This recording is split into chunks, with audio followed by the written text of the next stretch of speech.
Hello' everyone, কি খবৰ? আশা কৰোঁ আপোনালোক সকলোৱে ভালে আছে আৰু মোৰো ভাল। প্ৰথমতে আপোনালোক সকলোকে দলেম দীপশিখা চিন্তে ইউটিউব চেনেলটোৰে পুনৰবাৰ স্বাগতম জনাইছোঁ। এয়া দেখিছেনে, মই গাহৰি মাংস বনাইছিলোঁ খাবলৈ মন যোৱাৰ কাৰণে। চ' হাজবেণ্ডক ক'লোঁ, হাজবেণ্ডে লৈ আহিলে খাম বুলি। এতিয়া মই বাঢ়িছোঁ আৰু আপোনালোকে জানেই কেনেকৈ বনায়।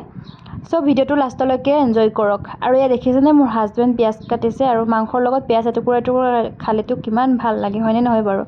এয়া চাওক, মইতো ঢাকি দিওঁ এতিয়া আমি খাবলৈ আৰম্ভ কৰিছোঁ। এইটো মোৰ হাজবেণ্ড, মই আৰু হাজবেণ্ড একেখন কাঁহীতে ভাত খাইছোঁ। তেতিয়া হেনো মৰম বাঢ়ে শুনিছোঁ। পানী বটলো লৈ লৈছোঁ আৰু এইজনী হৈছে মই। খাবলৈ আৰম্ভ কৰি দিম। মোৰ মানে তেল মাংসটো ইমান ভাল নাপাওঁ, এইটো যে অলপমান ৰঙা মাংস, এইটো মই খুব ভাল পাওঁ।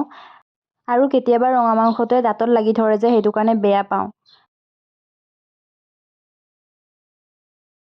ভিডিঅ' কৰিছে বুলি মানুহক দেখাই আমি ভাত খোৱা নাই। আমি সদায় এনেকৈয়ে ভাত খাওঁ, এইটো হৈছে মোৰ ৰিয়েলিটি হয় দেই।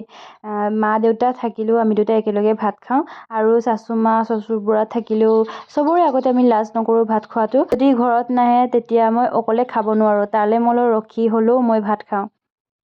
সেইটো আপোনালোকে আকৌ বেয়াকৈ নক'ব দেই কমেণ্টত। তাৰপিছত দেখিছে নাই, একেলগে খাইছোঁ, মৰম ভাল পোৱা আৰু বাঢ়ি যাব।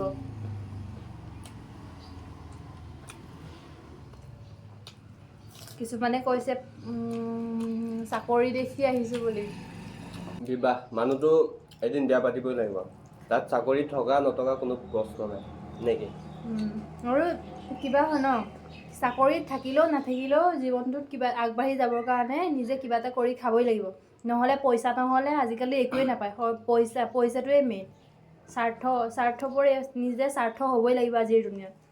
স্বাৰ্থ অলপ নাথাকিলে একো কাম নাই, হয় নাই?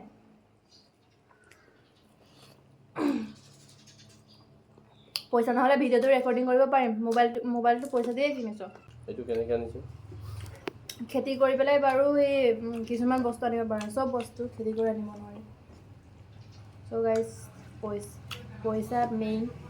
পইচা নহ'লে এনেকুৱা এটা দিন আহি আছে য'ত মানুহেই মানুহক খাব, হয় নাই? এদিন আমি দুটা চেলেঞ্জ লৈ আহিম দেই, খোৱাৰ চেলেঞ্জ। কোনে বেছিকৈ খাই চাম, হয় নাই? মই জিকিম ন,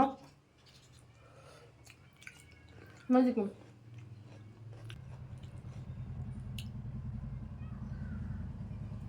বেমাৰবোৰে যে খবৰ নিদিয়াকৈ আহি যায়। দেখিছেনে মোৰ অৱস্থা? মই মেডিকেলত এডমিট হ'বলগীয়া হৈ গ'ল। আৰু এয়া হৈছে মোৰ হাজবেণ্ড লগত আহিছে। দেখিছেনে মোৰ কান্দি কান্দি চকু ফুলি গৈছে।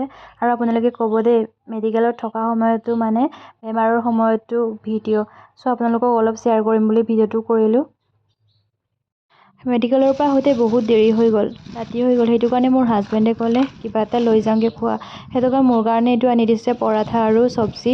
এয়া চাওক, মই খুলিছোঁ আৰু গামোচাখন লেতেৰা, কাৰণ বিচনাত তেলবোৰ পৰিব বুলি ওপৰত মই পাৰি লৈছোঁ পুৰণা গামোচাখন। এয়া চাওক, মই চব উলিয়াই লৈছোঁ। কিছুমানে যে কমেণ্টত কৈছে এনেকৈ চাকৰি দেখি আহিছোঁ বুলি। আৰে বুঢ়া এটালৈ যোৱা হ'লে টপাংকুলত গ'ল বুলি ক'লেহেঁতেন। আৰু এতিয়া মোৰ লগৰ, মোৰ মনে মিলে এজনক লৈ আহিছোঁ, সেইটো সিহঁতৰ প্ৰব্লেম। চাকৰি দেখি আহিছোঁ বুলি। বিপদৰ সময়ত মৰম চেনেহৰ ৰখাটোহে, নিজৰ দেউতাৰ নিচিনাকৈ ৰখাটোহে আচল কথা। সি মোক বহুত মৰম কৰে আৰু তাৰ বিহেভিয়াৰ বহুত ভাল। সেইটো কাৰণে মই তাৰ লগত বিয়া হৈছোঁ।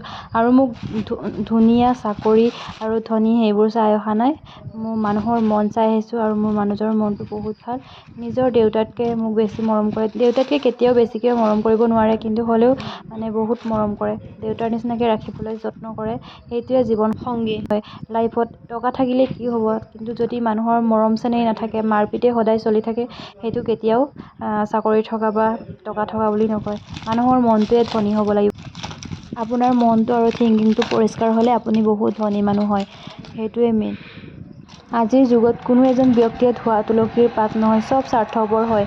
নিজৰ স্বাৰ্থ আদায় হ'লে চব পাহৰি যায়। নিজৰ মা দেউতাৰ বাহিৰে আৰু নিজৰ মনৰ মানুহজনৰ বাহিৰে কোনো এজন আপোন হ'ব নোৱাৰে আপোনাৰ। সেইটো কাৰণে অলপমান চেলফিছ হ'বও লাগে। সেইটো বুলি আপোনাক কাৰোবাৰ পৰা ঠগিমগি খাবলৈ কোৱা নাই।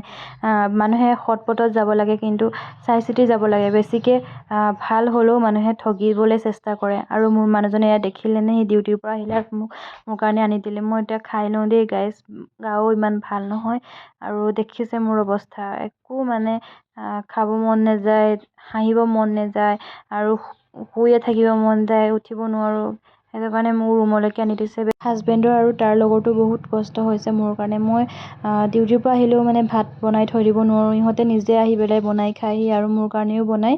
আৰু মোৰ হাজবেণ্ডৰ পৰা গালি খাই এইবোৰে খাই থাকোঁ। অন্য এটি ভিডিঅ' লগ পোৱাৰ আশাৰে লৈছোঁ বিদায়, বাই বাই।